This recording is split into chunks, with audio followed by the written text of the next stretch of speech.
Sejam muito bem-vindos. Estamos aqui iniciando um novo quadro intitulado A Psicologia do Espírito Imortal, onde nós objetivamos nesse espaço, durante alguns breves minutos,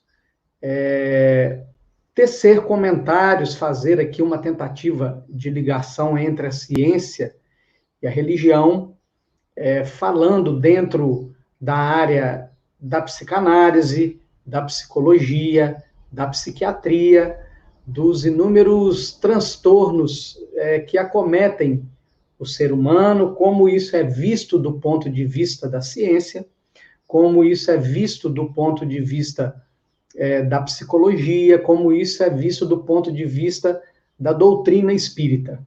Então, aproveitando da minha formação como psicanalista clínico, né, já com alguns anos de atuação no ramo, com 4 anos de atuação, portanto, já acumulando uma experiência razoável nesse setor, nós esperamos poder nos conduzir, né, a uma visão mais ampla, uma visão também um pouco mais profunda, né, sobre essas questões, especialmente nesses tempos em que nós vivemos, que são tempos de muitos conflitos, que são tempos de muitas agitações sociais, que são tempos onde o ser humano parece estar perdido, onde ele busca no consumismo, busca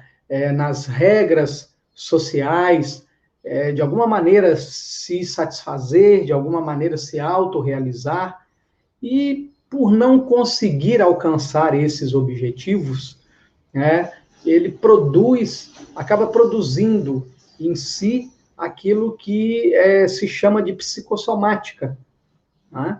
Que é a somatização no corpo através de processos patológicos daquilo que, de alguma maneira, a mente não conseguiu trabalhar, não conseguiu elaborar, não conseguiu produzir um equilíbrio, né?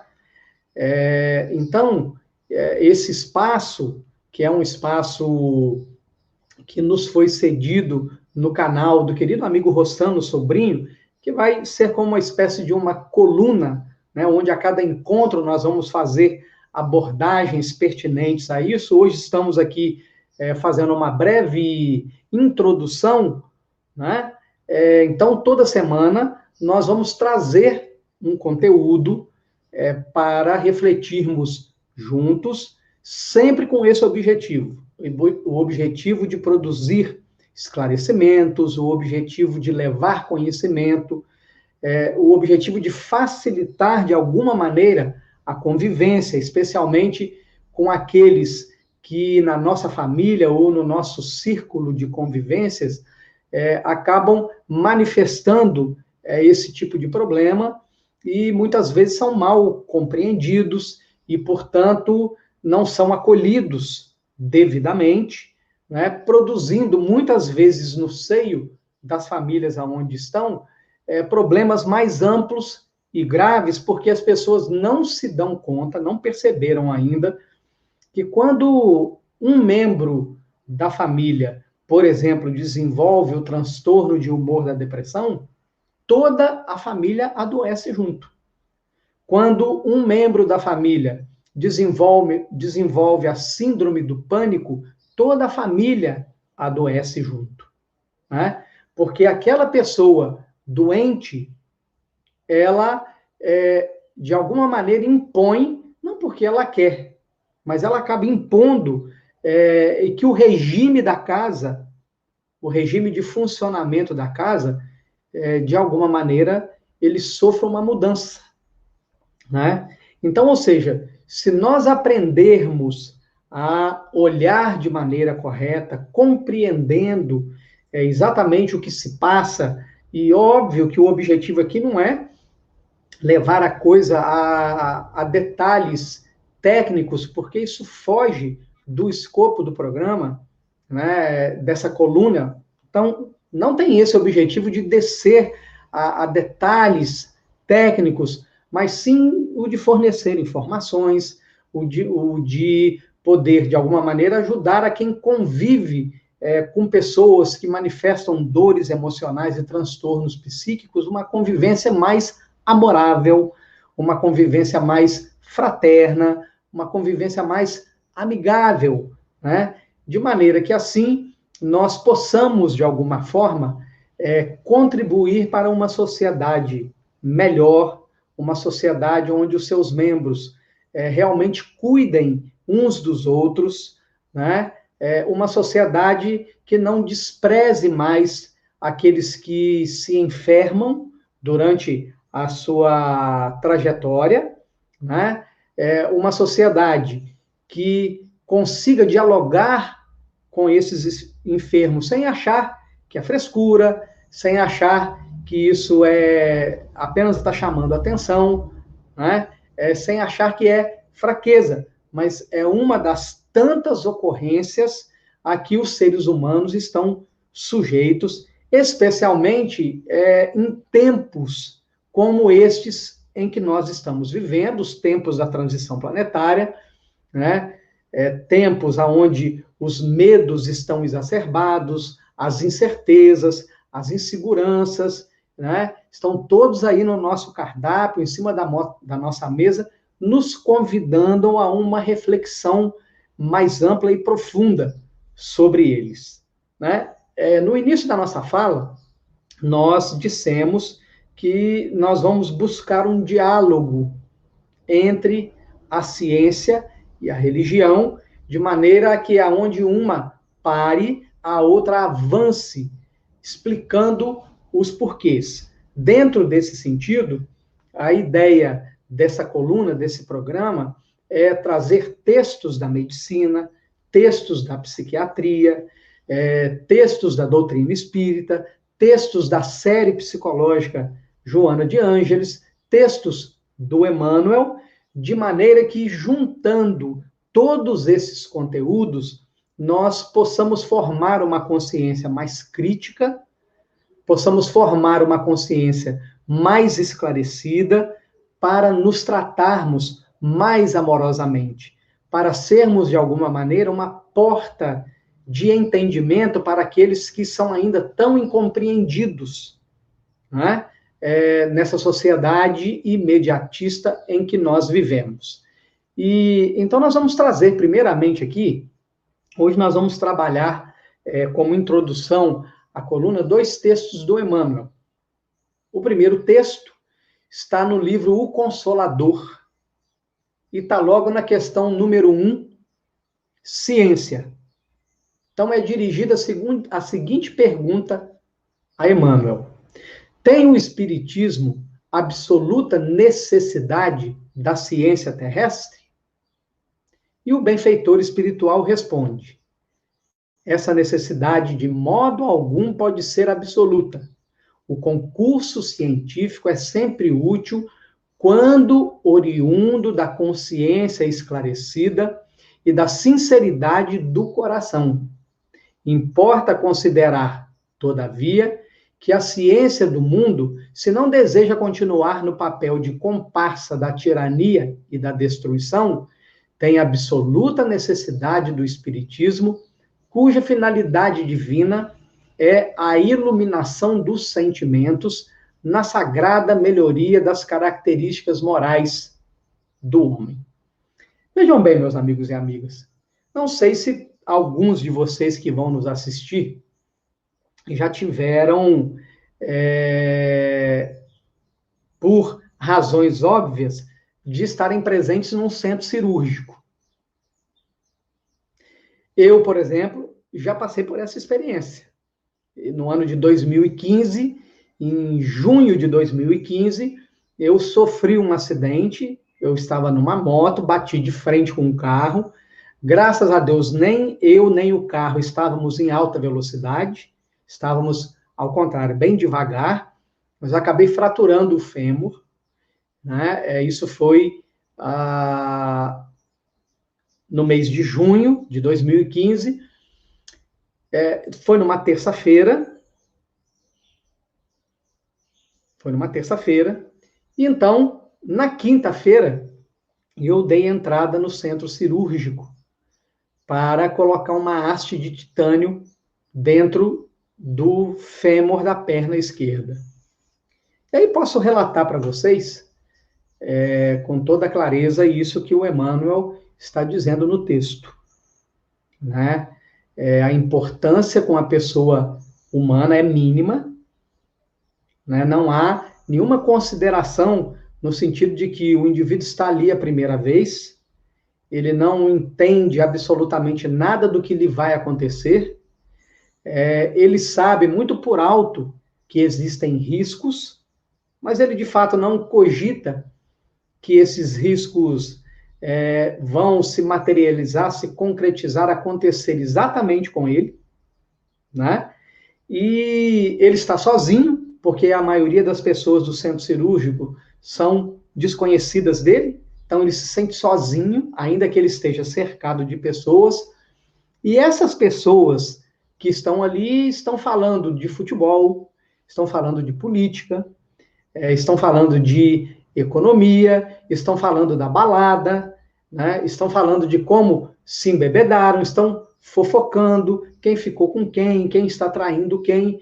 Então, e quando nós conversamos com outras pessoas que também estiveram no centro cirúrgico, os relatos não são muito diferentes, o que nos mostra que há uma desumanização, né, daqueles que representam a ciência, não tendo compreendido que se o objetivo da ciência é facilitar a vida do ser humano, o acolhimento, o abraço, a conversa que traduz-se em tranquilidade, em segurança, para aquele que está no momento de fragilidade, é o aspecto mais humano que a ciência pode se apresentar. Né? Antes de um indivíduo passar por um processo cirúrgico, né, ou de ir à consulta com um psiquiatra, ou de ir a uma consulta com um terapeuta, ou com um gastro, ou com um cardiologista, enfim, não importa, né, ele precisa ser tratado como aquilo que ele é, gente, ser humano. Ele precisa ser ouvido, ele precisa ser olhado, ele precisa sentir que quem está ali na sua frente é alguém que realmente se importa com ele, é alguém que realmente vai segurar na sua mão, é alguém que realmente vai adotá-lo terapeuticamente falando, para auxiliá-lo no momento de fragilidade, né? Auxiliando a vencer, a transpor este momento de fragilidade. Então, dentro desta visão mais ou menos macro que nós estamos colocando aqui, e aí já começando a dar uma direção, um norte para aquilo que o programa pretende, que é falar de nós, né, nas várias frentes em que nos manifestamos, nós vamos aqui trazer um texto também do Emmanuel. Eu disse que nós trabalharíamos 2 textos, né? O segundo texto está no Vinha de Luz, né? Que é um dos livros da série Fonte Viva, e é a lição de número 157, intitulada O Remédio Salutar. E Emmanuel examina um pequeno trecho da Epístola de Tiago, no capítulo 5, no versículo 16, onde o apóstolo diz assim: confessai as vossas culpas uns aos outros e orai uns pelos outros para que sareis. E, na análise desse trecho, Emmanuel, com a sua clarividência, com a sua capacidade de traduzir evangelho em cotidiano, no dia a dia, ele vai dizer assim: a doença sempre constitui fantasma temível no campo humano, qual se a carne fosse tocada de maldição. Entretanto, podemos afiançar que o número de enfermidades essencialmente orgânicas, sem interferências psíquicas, é positivamente diminuto. A maioria das moléstias procede da alma, das profundezas do ser. Não nos reportando à imensa caudal de provas expiatórias que invade inúmeras existências em suas expressões fisiológicas, referimos-nos tão somente às moléstias que surgem, de inesperado, com raízes no coração. Quantas enfermidades, pomposamente batizadas pela ciência médica, não passam de estados vibratórios da mente em desequilíbrio?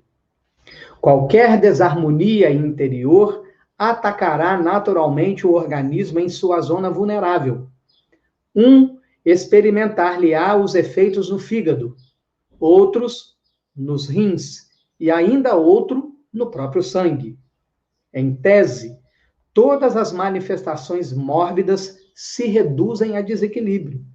Desequilíbrio esse cuja causa repousa no mundo mental. O grande apóstolo do cristianismo nascente foi médico sábio, quando aconselhou a aproximação recíproca e a assistência mútua como remédios salutares. O ofensor que revela as próprias culpas ante o ofendido lança fora detritos psíquicos, aliviando o plano interno. Quando oramos uns pelos outros, nossas mentes se unem no círculo da intercessão espiritual e, embora não se verifique o registro imediato em nossa consciência comum, há conversações silenciosas pelo, entre aspas, sem fio do pensamento. A cura jamais chegará sem o reajustamento íntimo necessário. E quem deseje melhoras positivas na senda de elevação, aplique o conselho de Tiago. Nele, possuímos remédio salutar para que saremos na qualidade de enfermos encarnados ou desencarnados. Bem, aqui está descrita a psicossomática. A maioria dos nossos problemas estão na nossa mente em desequilíbrio e não encontrando solução a esse desequilíbrio, a tendência é que o corpo acabe sendo o caminho por excelência onde o detrito desses desequilíbrios vão se manifestar na forma das doenças. Né?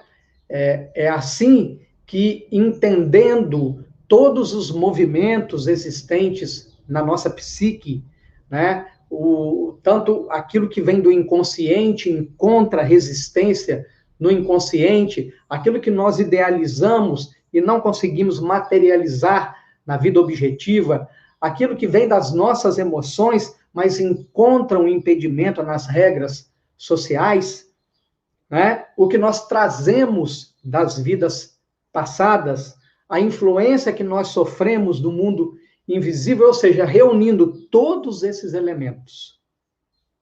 A psicologia do espírito imortal, unindo ciência e religião, tem por objetivo nos fazer nos compreender para além do corpo físico, para além do meio aonde nós habitamos e convivemos, para nos entender espíritos imortais, numa jornada de libertação espiritual, num curso de comunhão com Deus, com o Pai, com o nosso Criador, cujo mestre, por excelência, é nosso Senhor Jesus Cristo.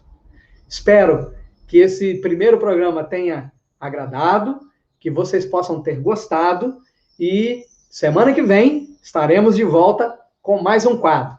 Forte abraço!